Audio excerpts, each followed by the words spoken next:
Before we end, we must answer a third cavil and objection of theirs against us for altering and amending our translations so oft, wherein, truly, they deal hardly and strangely with us. For to whomever was it imputed for a fault, by such as were wise, to go over that which he had done, and to amend it where he saw cause? St. Augustine was not afraid to exhort St. Jerome to a palinodia or recantation.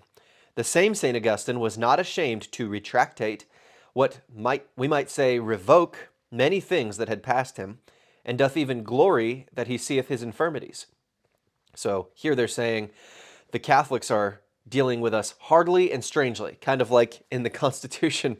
You can't you can't punish somebody with a cruel and unusual punishment. Well, here the Catholics are using hard and strange dealings against the non-Roman Catholics and arguing against the English here.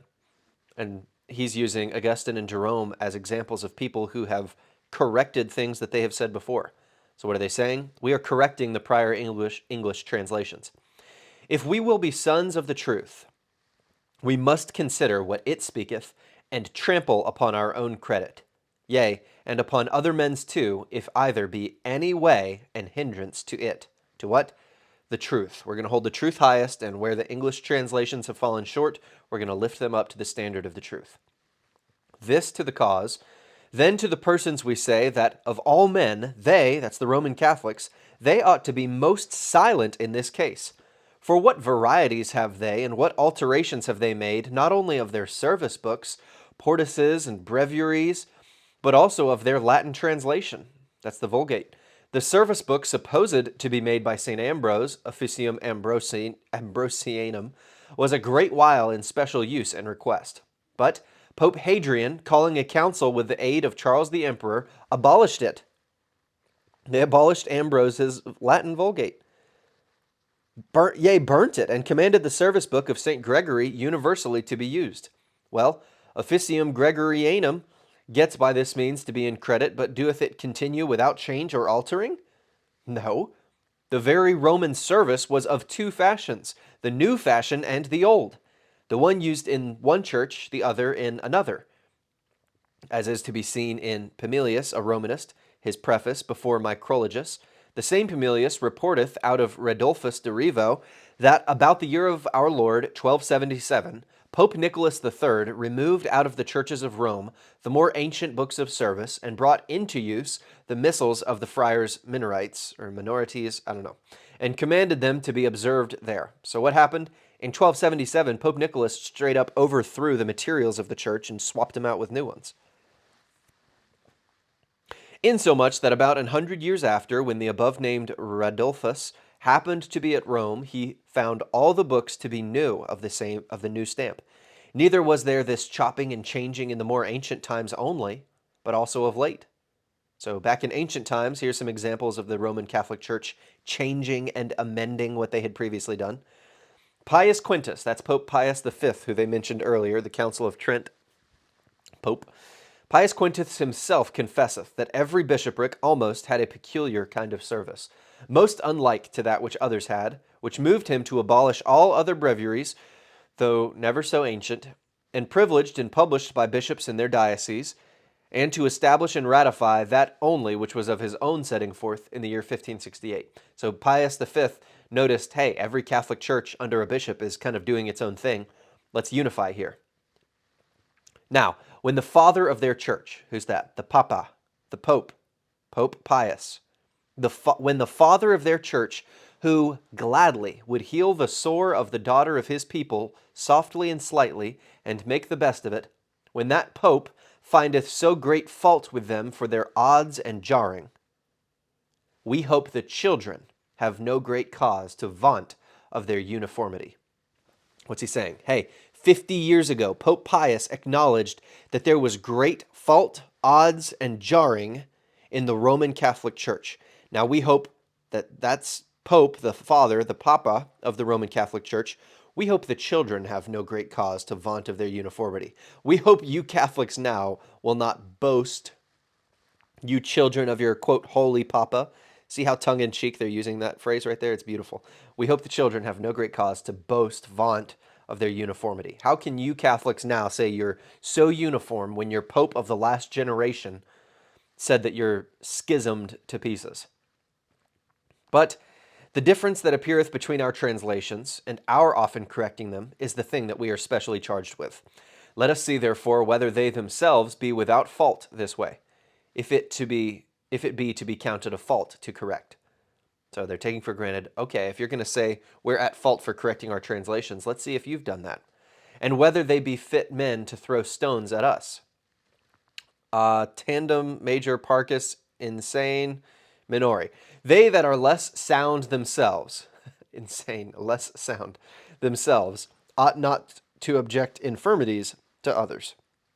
If we should tell them that Valla, Scapulensis, Erasmus, and Vives found fault with their vulgar translation, so these four men found fault with the Latin Vulgate, and consequently wished the same to be mended or a new one to be made, they would answer peradventure that we produced their enemies for witnesses against them.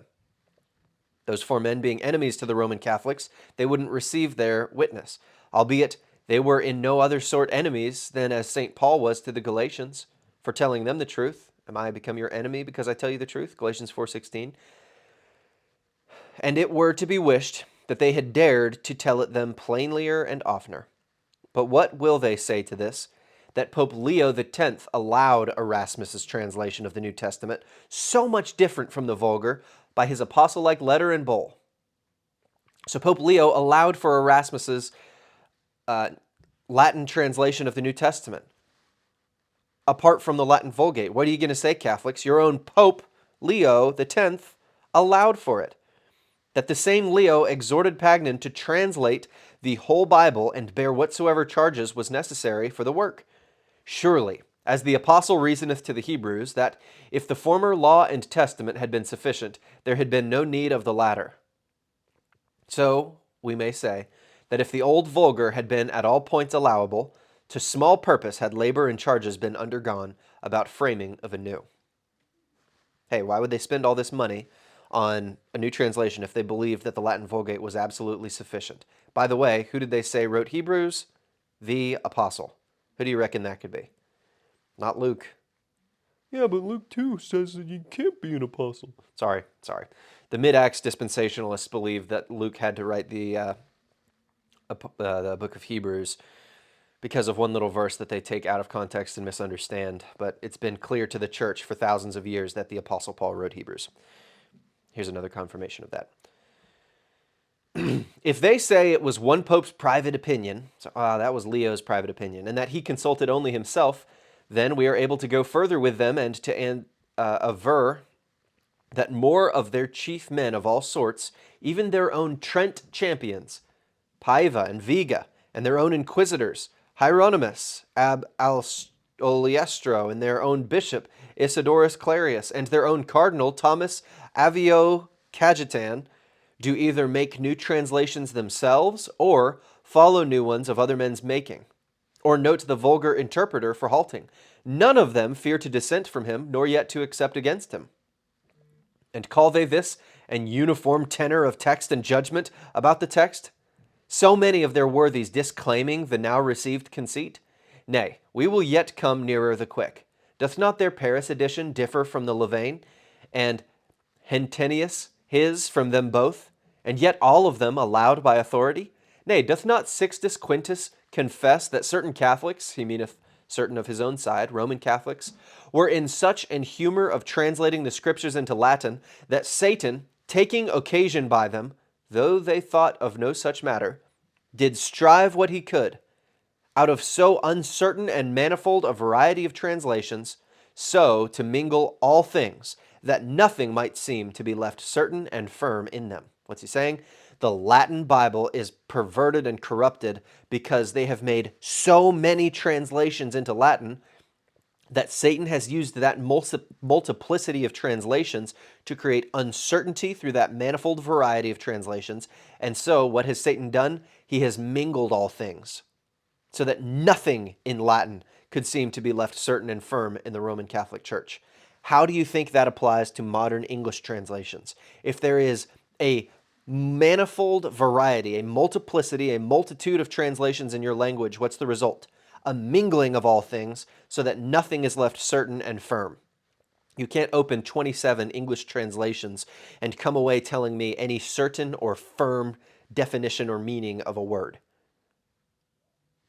Nay, further, did not the same Sixtus ordain by an inviolable decree, and that with the counsel and consent of his cardinals, that the Latin edition of the Old and New Testament, which the Council of Trent would have to be authentic, is the same without controversy, which he then set forth, being diligently corrected and printed in the printing house of the Vatican? Hey, didn't the Roman Catholics do exactly what we're doing now by diligently revising and correcting their own edition?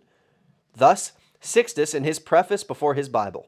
And yet, Clement VIII, his immediate successor, publisheth another edition of the Bible, containing in it infinite differences from that of Sixtus, and many of them weighty and material. So they acknowledge within the English translations, yes, there are differences of words, but nothing in difference of substance. But in the Latin translations, there were differences of weight and material, meaning they were substantively incorrect and different.